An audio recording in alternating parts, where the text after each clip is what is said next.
Hello, everybody. Welcome to the Role of Birds on the Farm online course. We are at our 7th of 10 lessons, and so happy that you can join us. Just a few things about Zooming. All participants should be muted while we make our presentations. Please fill out all of the Zoom polls as they appear. There's one happening right now. There'll be a couple throughout the class and one at the end. If you need help because you're experiencing problems, we have moderators in the chat box to help you. And if you have questions, please put them in the chat and we'll get to them as best we can. We are offering continuing education credits for Oregon and Washington attendees. They can receive 1 credit for pesticide licenses.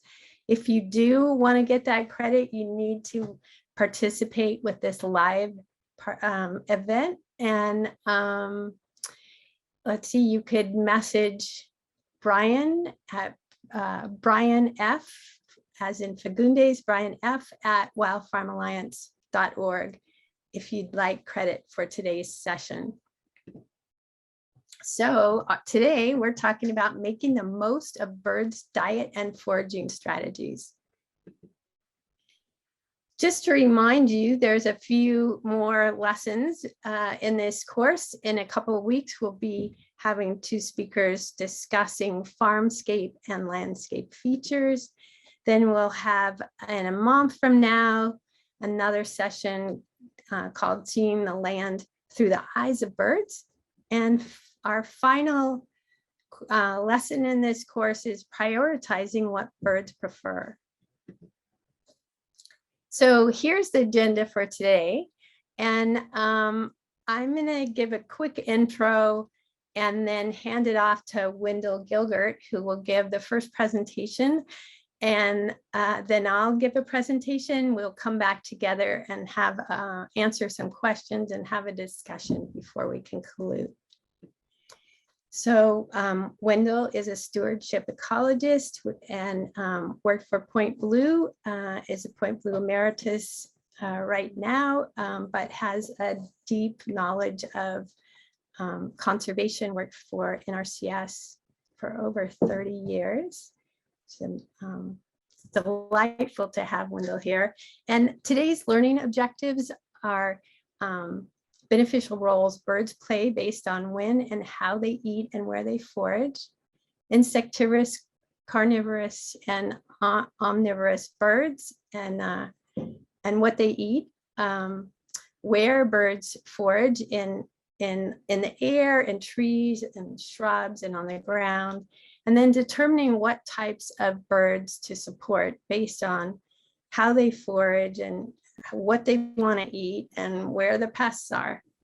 So I'm now going to hand it off to Wendell, who's going to share his screen and continue. Great to have a lot of interest in this topic. We're going to talk a little bit about the role of birds on the farm. And probably the easiest way to start is, talking about birds and their beaks, their bills. The image on the right are a number of Hawaiian birds broken into genus species. Nectivores, those are ones that feed on nectar. Fructivores, the ones that are seed food eaters, bark pickers, foragers, and you can see on the left, you've got different kinds of bills for filtering, probing, catching insects aerially, cracking seeds, carrying meat, drilling holes. Probably didn't think that there were that many kinds of beaks and functions of beaks in the bird world. Just giving a little bit about those birds and where they live in their habitat. This is an image from California Partners in Flight Riparian Guide, and you can see that birds are everywhere from on the ground and in the air, and they will utilize those different substrates for their feeding and their life history requirements. the reason we talk about that is because, on farm, depending on how diverse the farm is, we can look at what the habitat is, and conversely, what birds that we can expect to see on that property. We can also see areas where we want to maybe attract something like western bluebirds or mountain bluebirds. And if we don't have the kind of habitat, maybe create artificial habitat for those birds, or plant habitat, and then over time believe that they're going to occupy those areas.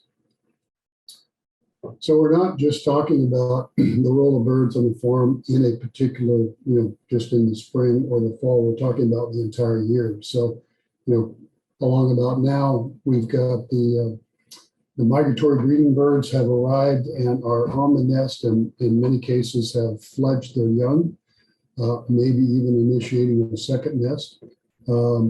They'll be here through the summer, raising those birds, and then the neotropical migratory birds, that is those birds that breed and live up here in the summertime, then go to Mexico, Central and South America in the fall, and then they overwinter down there, come back up. But we also know that everybody has resident birds on their farm, on their ranch, on their forest, on those working lands. And so we have an array of birds throughout all 4 seasons, each year. Those do change with time, and there's a lot of reasons for that, but we won't get into that today. So just a kind of a quick thumbnail. Looking at a couple of the major groups, insectivores and carnivores. Can look at the families on this illustration, which is available on the Wild Farm Alliance webpage. You can see that we've got the woodpecker family. They feed on bark. We can talk about the habitat types. We talk about nest boxes, but it's always preferable to have natural habitat. And I'll just kind of put a plug in here for native habitat and leaving native habitat intact, in particular trees, because the tendency for trees as they get older and they start decomposing and dying is to cut them down and get rid of them. But I like to call these dead and dying trees that have cavities and exfoliating bark,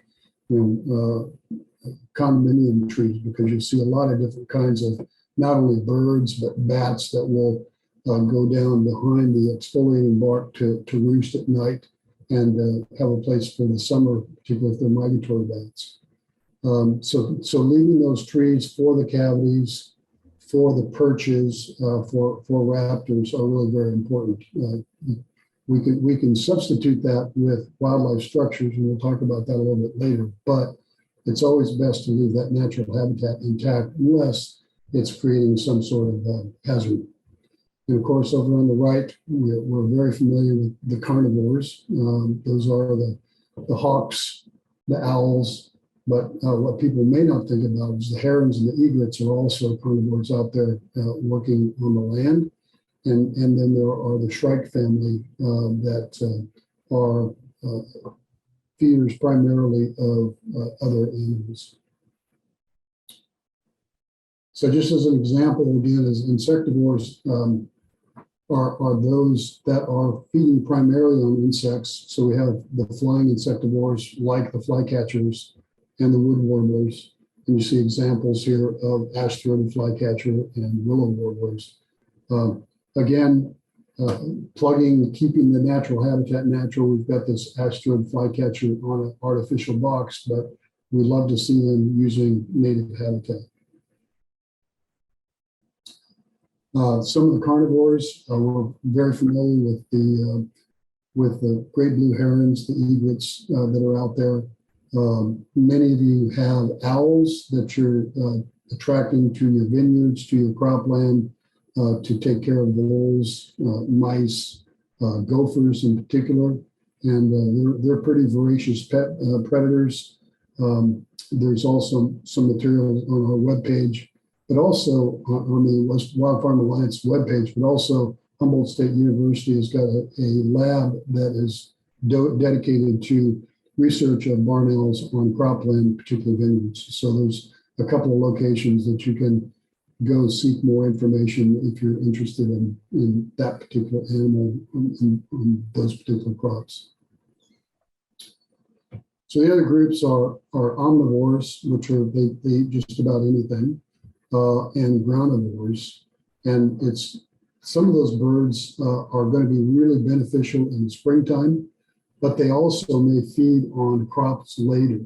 So, one of my favorite birds, Western tanager, tends to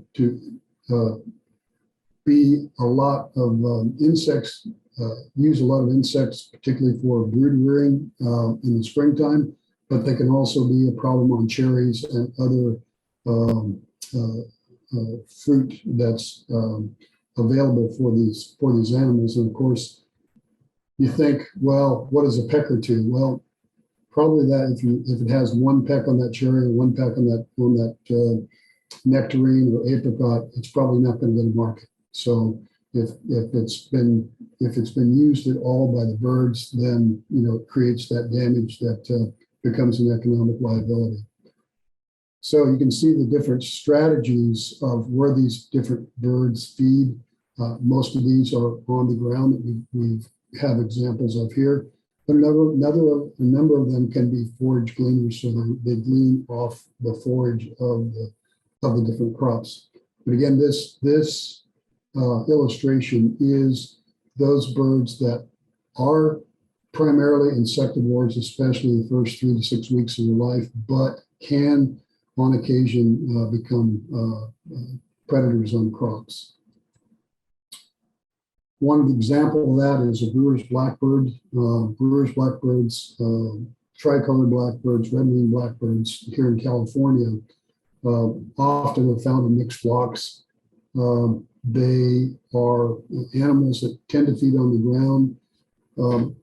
The problem with, for example, tricolored blackbirds is not with their foraging, but with their nesting. And sometimes they can nest in big numbers in forage crops that dairies use and create some havoc from the standpoint that they can't be harvested when the birds are in the nest on the forage. There is a program in California, since these tricolored blackbirds are endemic to California, to compensate landowners for late harvest or non-harvest of those forage crops if the tricolors get into nest. We know also that some of these birds that we're looking at can have nest failures for lack of insects that are primarily found on native plants. So here's an example of a recited example of chickadees where that actually occurred. But we also want to make a point that the Lepidopterus species, the caterpillars of a lot of different insects, a lot of different butterflies and moths are major food sources for a lot of birds. And you can see some of the species that we're looking at, primarily oaks, willows, birch, cherries, where there are over 400 species of caterpillar that are found on these different species across the country and are major sources of insects for these birds, particularly during the brood rearing season. Just kind of want to bring that attention to each of the groups. You'll see the green bars here where these different large groups. Let me bring your attention to the warblers here. 47%, almost half of their diet. Chickadees, almost 3/4 of their diet are the caterpillars. Thrushes are bluebirds, robins, blackbirds, and different kinds of thrushes.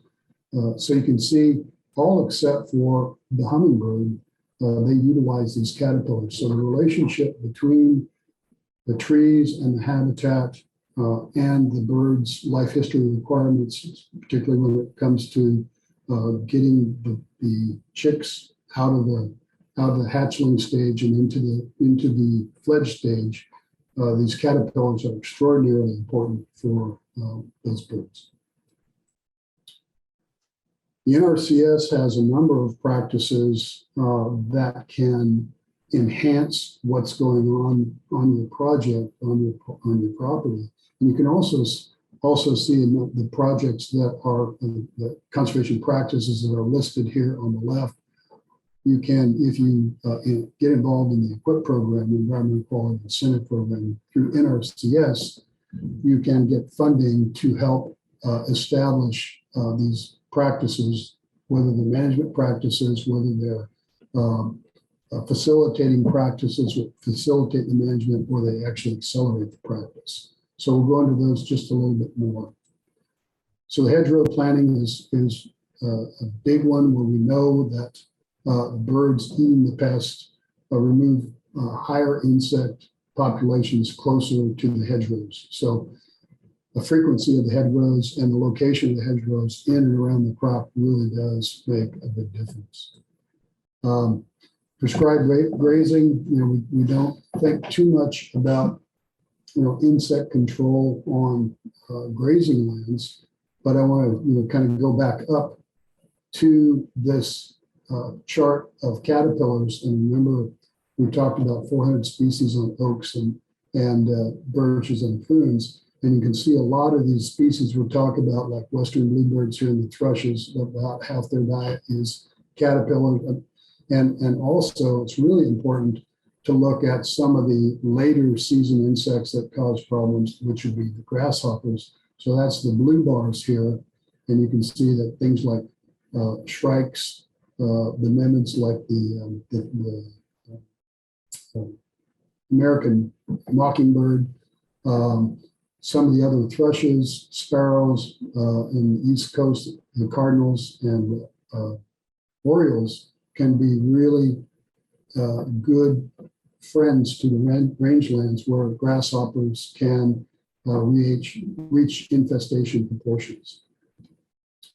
Riparian forest buffers, that's a conservation practice found throughout the United States. And we know if we can get a 30 to 50 foot buffer along riparian areas with ground, mid, low, mid, and high level canopy, then we can get an array of birds that can facilitate insect control of cropland associated with those. The NRCS also has what's called a wildlife structures practice that pays for raptor perches, things like nest boxes, and even other things like in-stream fish structures. Tree and shrub establishment. In and around cropland, we know that having both the shrubs and trees are important for the birds that are going to be taking on the insects. We also know that in areas where there's alfalfa, that the insect pests can be reduced by over 33%, and that's with fields that had at least 2 trees, which showed about 13 bird species, and that's from Cross et al. Research. Windbreaks are also really important because not only do they improve, reduce evapotranspiration of the crop itself, but they also provide habitat for a number of birds. In this instance, Johnson et al. Showed Swainson's hawk took down over 300,000 grasshoppers in corn and alfalfa. So a little bit matters, in crops. It's where people are operating on margins, fairly thin margins often. Any kind of economic benefit that can be provided by these birds, I would think would be welcome on most farms, ranches, forests. With that, I'm going to take a question or two if there are any. And if not, I'll turn it over to Joanne. There was a question about one of the charts that you were showing, Wendell, and someone was asking what the symbols represent in the chart. Yeah, right there. If you go to our website and download in the resources section, you can download our publication called Supporting Beneficial Birds and Managing Pest Birds. And there is a legend at the bottom of these charts inside that document. And so the different symbols are everything from, let's see, discourage from pecking fruit and drip tape by providing water source, discourage. Anyways, it's kind of depends on which chart you're looking at, and just giving some little details. I don't think it's super important to go through right now, but you can find that on our website. So now there is a question or a poll up for 2 questions that Wendell has asked. I went ahead and closed the poll, so you can go ahead and go over the answers now. Okay. First question is, which of the following traits influence how birds eat, where, and when they forage? 18% said beak shape, whether or not they migrate, the type of nest they build. And the answer is both A and B. So whether or not they migrate, they're going to eat. So one of the important things for migratory birds is that they have rest areas and habitat, on their way north and south. And a lot of our area here in California ends up being a transition range for birds that are moving through. And so having that habitat available to them really is important. But the beak shape really does influence how and where the birds eat. And the type of nest they build really does not have any influence on where and when they forage for the most part. Question 2, what type of bird with the following diet provides pest control support during the nesting season, but may be a pest during the harvest? And that answer is the omnivores. And we mentioned blackbirds, we mentioned western tanagers, a couple of examples of that. Typically, carnivores and insectivores are not going to be problems during the harvest. Okay, thank you, Wendell. I'm gonna share my presentation now, and then we'll have a quiz after that, and then bring Wendell back for discussion.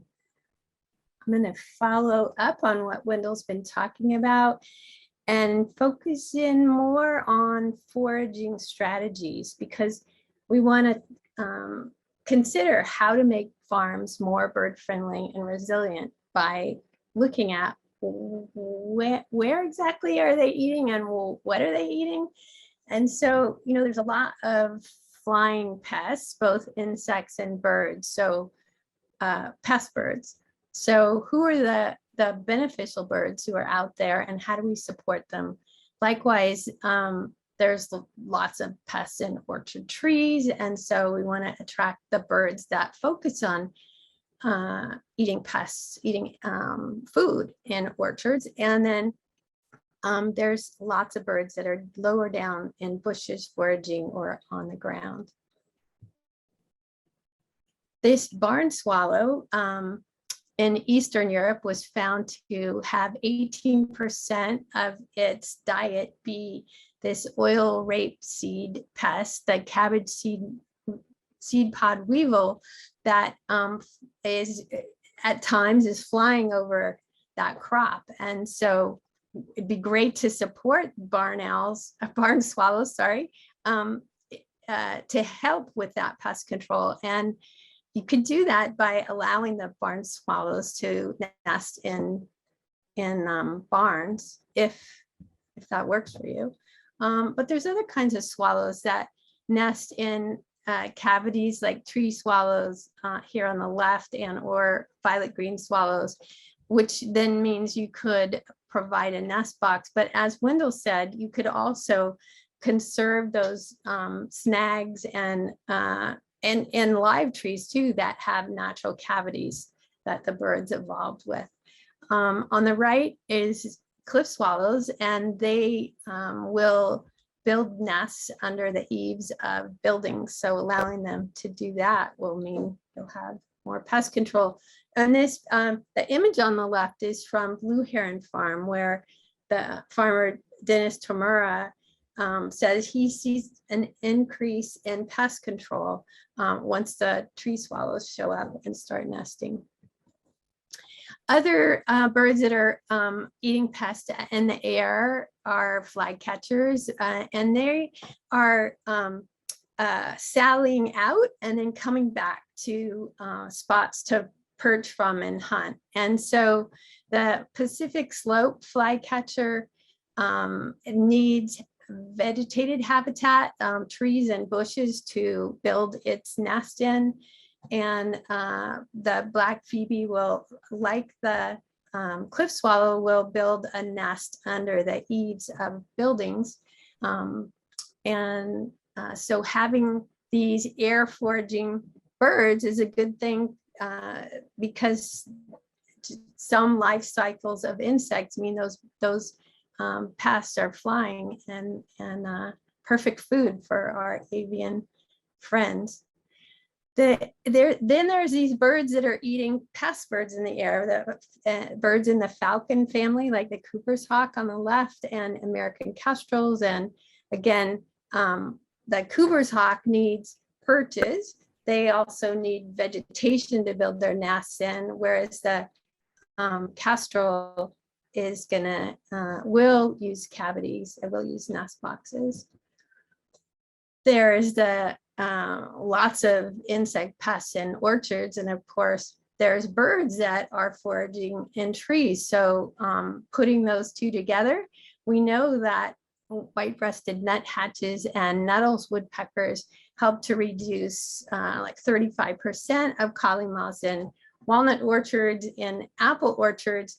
Those birds and also chickadees help to take out calling moth.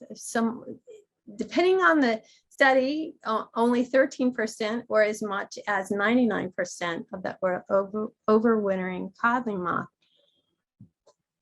And those birds are sometimes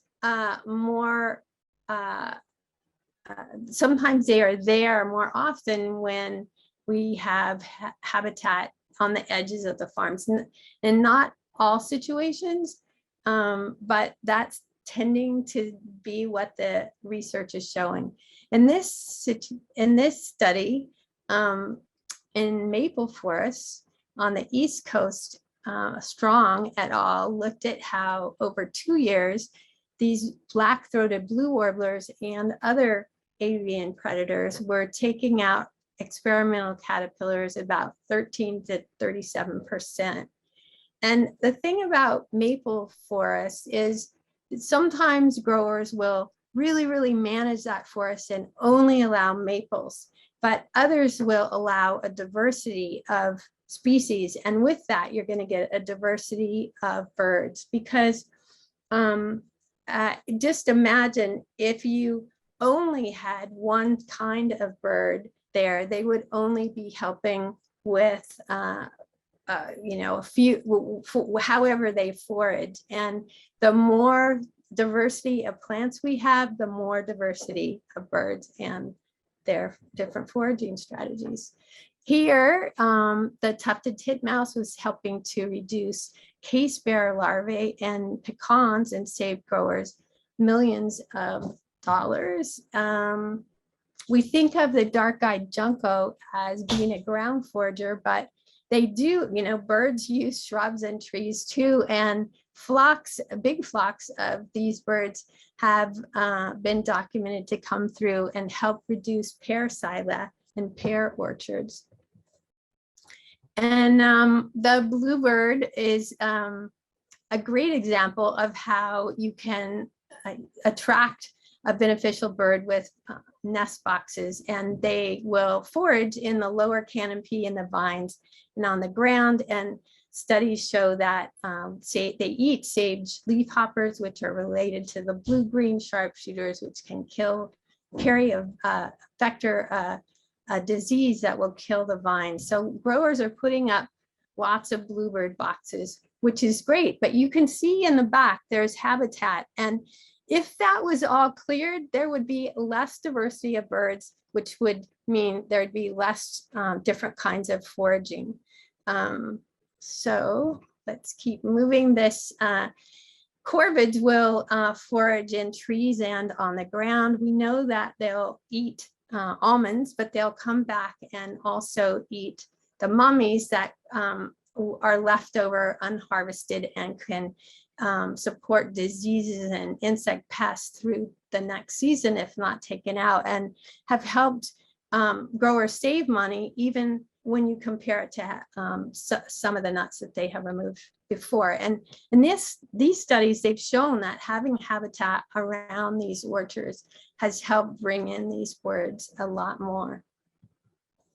We think that starlings is not so supportive of in our or well, they're non-native, so sometimes they can be pests, but during the nesting season they're feeding insects to their young. And there's other times of the year, you know, often birds are around year round, as Wendell showed in that earlier chart. And starlings have been known to eat olive fruit flies, which are in mummies. After the main harvest of the olives has taken place, then the starlings come in and eat the olives that have been infected with those fruit flies, and reduce that issue of overwintering pests to the next year. They've also, in another study, were found to really help reduce grass grubs in pastures. So while we don't necessarily encourage starlings because they can compete with and push out our native birds, they you know, they have a niche in our farming world. This is the junco that you saw before, that dark-eyed junco that was foraging in pear trees. They typically are foraging on the ground, and they eat beetle grubs and other kinds of insects. And if the ground is covered, they're more likely to use that or come into the farm and help with pest control. Wendell talked about grasshoppers being a problem in rangelands and pastures, and this study showed that eastern meadowlarks reduced grasshoppers by 55%. And so you have to have a healthy grassland, though, because if it's really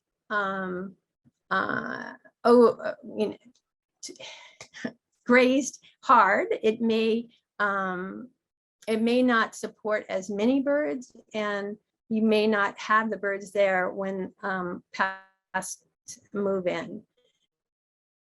So we have other kinds of birds that are flying, but they are really looking for those pests on the ground, like barn owls and golden eagles. And we heard earlier in one of the other lessons that barn owls, a pair of barn owls and 4 young eat up to 3,500 rodents in a year. So, you know, we want them and all these other birds. And so we know that having a diverse farm system with some native trees and shrubs and grasses and the crops themselves, and a diversity of crops, helps to support birds like this chickadee that will then can move into your apple crop and help, and or conserving big old trees that woodpeckers can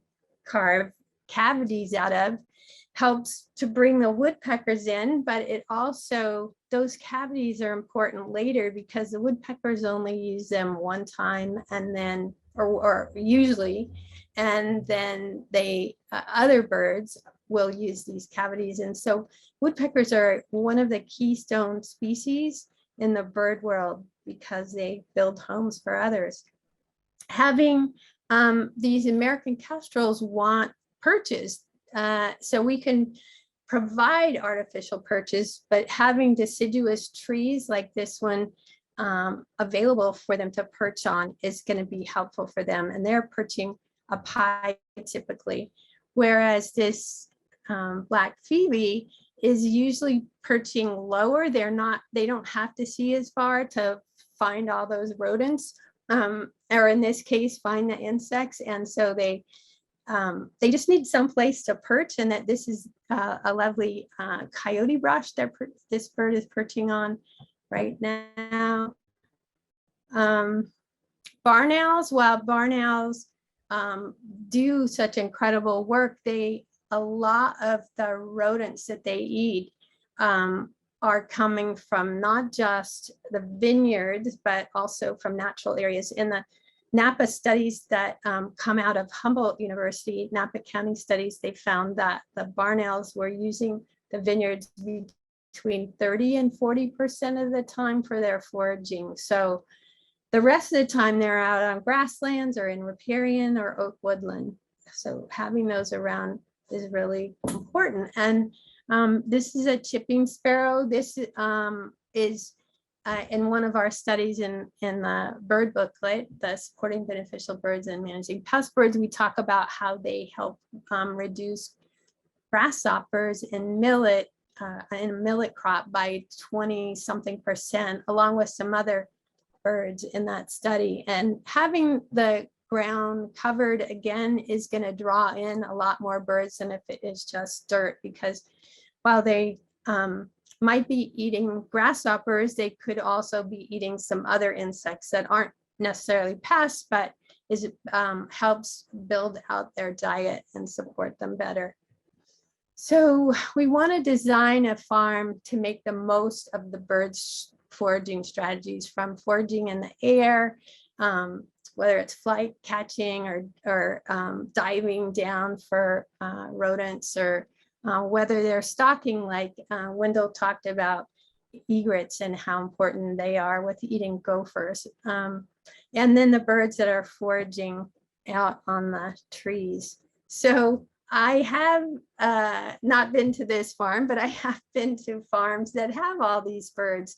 And it works because the farms are supporting different needs of the birds, from woodpeckers, building cavities, to kestrels needing perches, or titmice perching and using cover in hedgerows, and having pastures. Having a diversity of crops on the farm really helps to bring in that diversity of birds that, you know, could be using pastures and or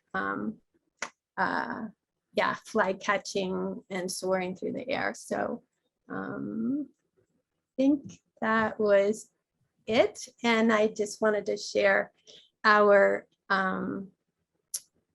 email addresses, both Wendell's and mine. If you want to follow up later with us, please do. But now I'm going to stop sharing, and I think we're going to have the next quiz. Yes. So please fill out this quiz. And were there any questions, Shelley? Yeah, there was one question. Someone was hoping that you could explain what you meant when you were talking about experimental caterpillars. Oh, what you mean by that term. Yeah. Well, oftentimes researchers will grow up caterpillars and put them out on a farm in a safe way, so that they don't go out and reproduce. Often it's not the say the caterpillar that infects the crop, but a similar one but not exactly the same. And so they'll put them out, say, different spots near a hedgerow or near a nest box, and then have a control situation where there's no experimental caterpillars, and then compare the difference. And often they see that having these resources for the birds bring them in, and more caterpillars are eaten. But that's not always the case. Sometimes researchers will just monitor what pests are out in a field and exclude birds from part of the field, and then compare the difference of pests that were eaten.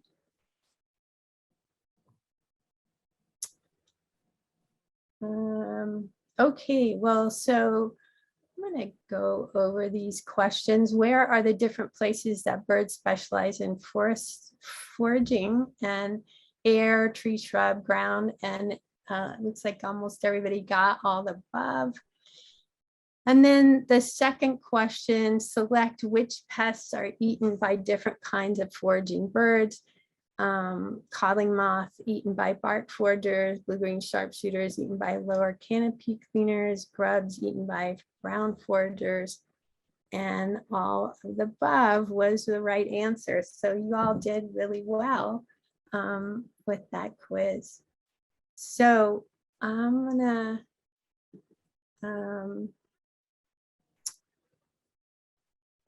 I think now we are going to move on to a discussion. And are there any more questions? Let's see. Here's one. Do you have any additional ideas to share regarding native pollinators that are important to crops but may be impacted by native birds? Are there some tips we can use to advise on this balance on farms, or is the impact on native pollinators so low that it's not something to worry about? That's a great question. Wendell, do you have any thoughts on that? I don't know if there's any research to support, the idea, and we've heard that from a lot of the idea that birds might be suppress some of the native pollinator populations. It likely occurs, on occasion and by different location, but I've yet to see anything to support that. The idea is that we a lot of times, like the Xerces societies and others, will really push hedgerows and other kinds of vegetative practices to support native pollinator populations out there.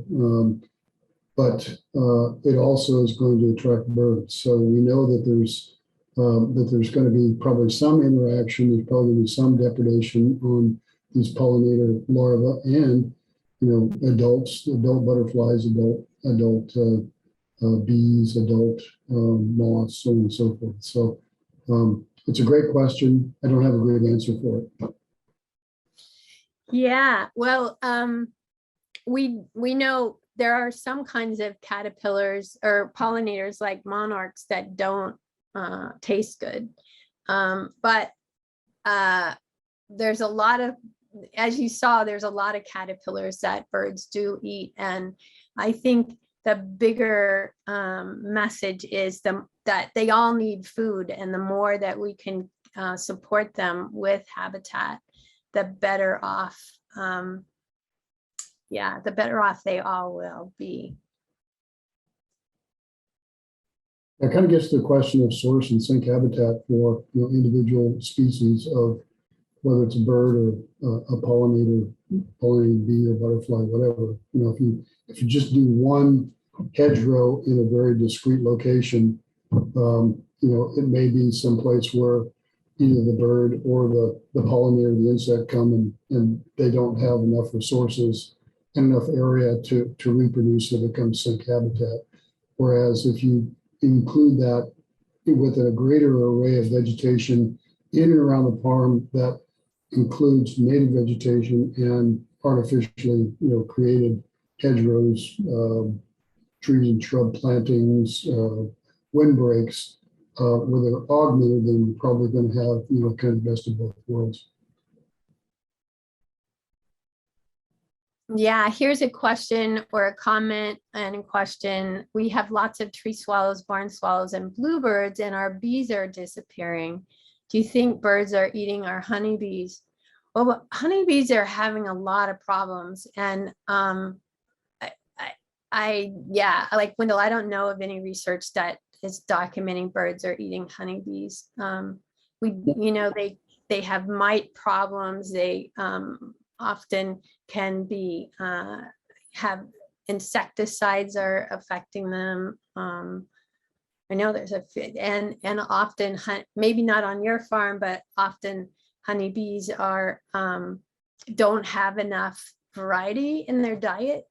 You're eating sugar water, and that's a problem, or they're just eating the pollen from the main crop that they're pollinating. But if that's all they have, it's not as healthy as it could be. So yeah, Wendell, would you like to add anything to that? I think they're kind of the bad actor here is not necessarily birds. It's probably the neonicotinoids that are very widely applied on croplands across the country, and has been shown repeatedly to be a culprit for knocking down, apis, the native or the domestic honeybee populations. Of course, you got the colony collapse disorder. You got the bringing in of pests, insect pests on bees, mites, and other kinds of things from other countries. So there's a whole lot of stresses on honeybees across the country, and not the least of which, Joanne, you mentioned, is nutrition. If they're only making it through the winter on artificially created sugar water, that creates stress on the colonies themselves. So they're being hit from a lot of angles. I don't, it may be that, well, it probably is that the swallows and other bluebirds and other things do take the occasional honeybee, but I don't think that's a major part of their diets. Yeah.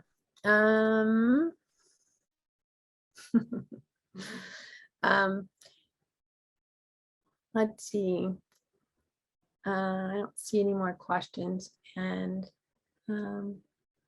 here's one from Brian. Can you describe hedgerow attributes that support more birds? Do you want to take that, or should I take that first? Go ahead and take it. Okay. Let's see. Well, some kinds of hedgerow plants are going to support more caterpillar species than others.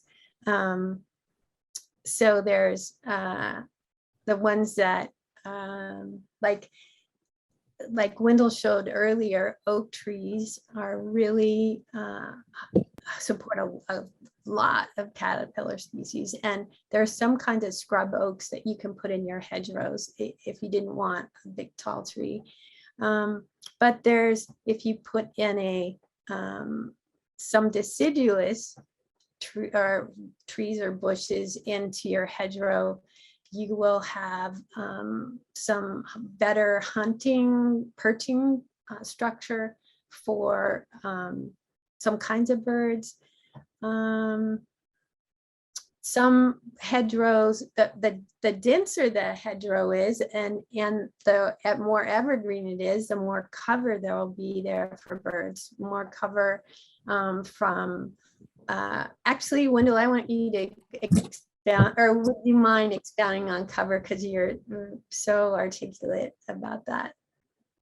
Yeah, we like to, people don't think about wildlife the same way they think about their own lives. But the fact of the matter is that, birds, insects, their life history, they all have to have various kinds of cover.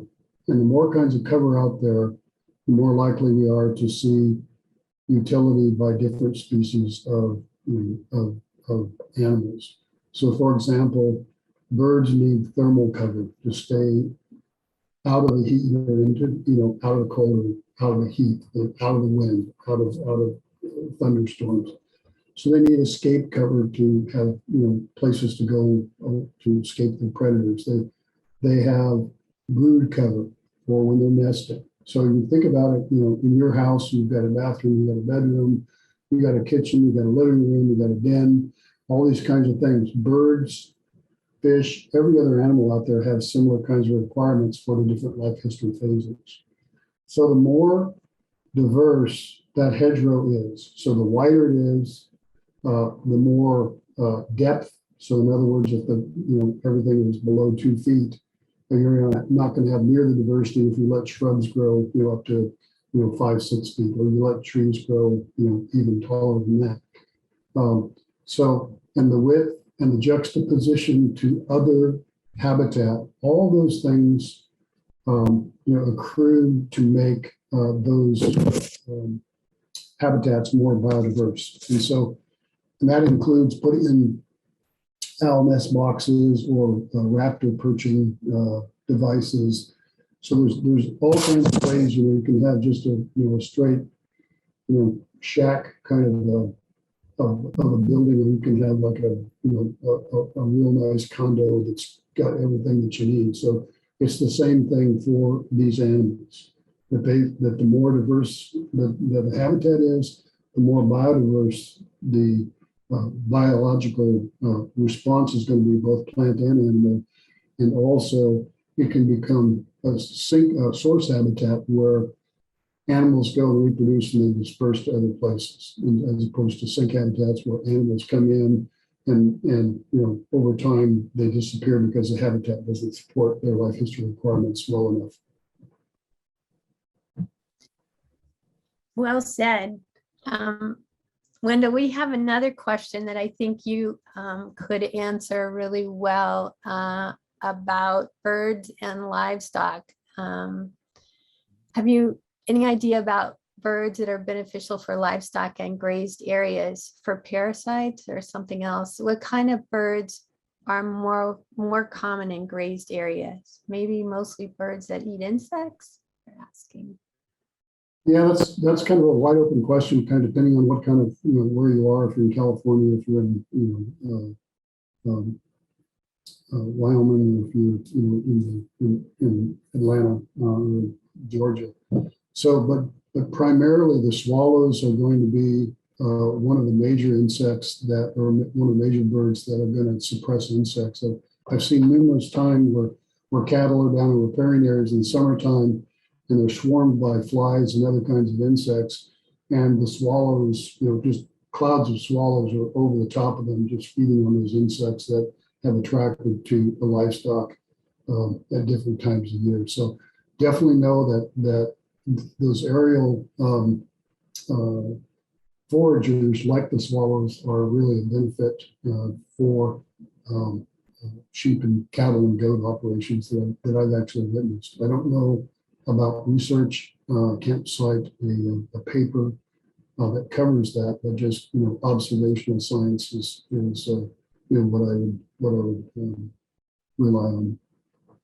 I do know of a paper where bluebirds ate half of the 200 birds tested. They found that they were eating mosquitoes, and that was super cool to know you can try bluebirds and get that benefit.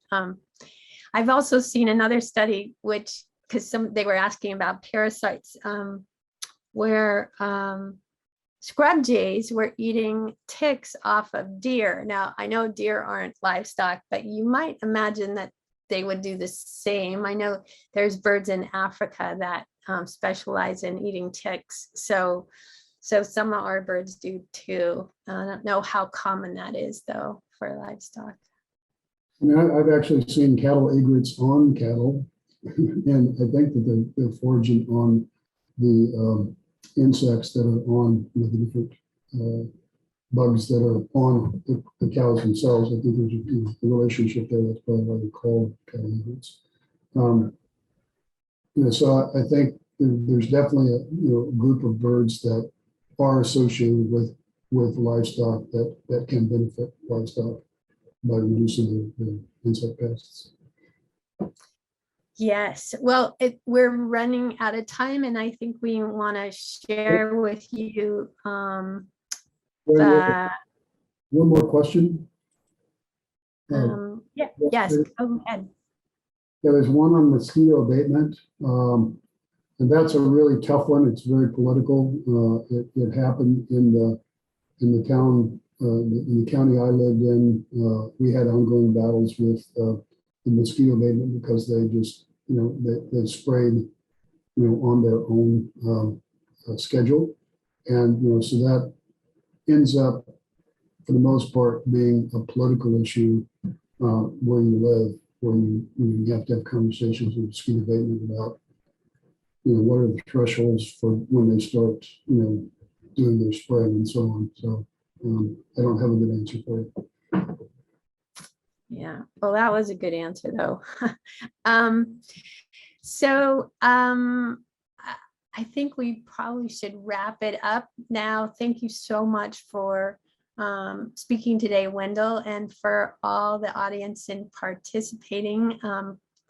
Please join us in our next class on June 29th, which is Farmscape and Landscape Features. And yes, we'll hope to see you then. Thank you.